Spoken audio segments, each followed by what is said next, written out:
আসসালামু আলাইকুম বন্ধুরা, আজকে আপনাদের মোবাইলে স্মার্টফোনে এমন একটা সেটিংস দেখাবো যেটা আপনারা অনেকেই জানেন না, 90% লোক জানে না এটার কাজ কি। যেমন আমাদের এখানে কিন্তু দেখুন অনেকগুলো কিন্তু বার আছে।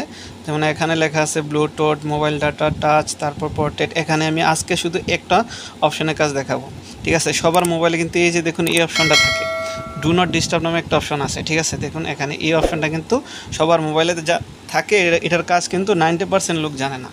তো এটার কাজ কি আমি দেখাবো। যদি আপনার মোবাইলটা অনেক সময় সাইলেন্ট থাকে, ঠিক আছে, তখন কিন্তু আপনার ভাইব্রেশন হয়। আর যদি আপনাকে অনেকজনে ফোন দেওয়া থাকে, কিন্তু এটা যদি আপনি অফ করে দেন, কিন্তু আপনার মোবাইলে রিং হবে, কিন্তু আপনি উদ্দেশ্য পাবেন না, নামাজ পড়তে আপনার কিন্তু সুবিধা হবে। তো এটা কিন্তু আরও কাজ আছে। যদি আমি এখানে ক্লিক করে রাখি, ক্লিক করার পর এখানে কিন্তু আমি শিডিউল করতে পারবো, আমি কয়টা থেকে কয়টা ঘুমাই। এখানে যদি আমি অন করে রাখি, এটা এই টাইমে কিন্তু আমার যদি যে কেউ মোবাইলে ফোন দেয়, তখন কিন্তু আওয়াজ সাউন্ড হবে না, কিন্তু আমি কিন্তু উদ্দেশ্য পাবো না। আর যদি সাইলেন্ট করে রাখেন, তখন কিন্তু আপনার ভাইব্রেশন হয়। আর এটা করে রাখলে আপনি বুঝতেই পারবেন না। যদি চাকরি বাকরি করেন অথবা মসজিদে গেলেন, এখানে কিন্তু আপনি শিডিউল করতে পারবেন, কোন দিন এখানে শিডিউল করতে পারবেন। শিডিউলে আপনার যদি মন না চায়, তাহলে ডিলিটও করে দিতে পারবেন, ঠিক আছে। শিডিউল করে যে এতটা থেকে এতটা আমি করবো, যে ঘুমাবো, বা এতটা থেকে এতটা আমি নামাজ পড়বো। আমার মোবাইলটা যদি আপনার সাইলেন্ট করতে মনে না থাকে, এটা কিন্তু অটোমেটিকলি আপনার ডু নট ডিস্টার্ব মোডটা চালু হয়ে যাবে, যার ফলে আপনার যদি কেউ ফোনে দেয়, তখন আপনার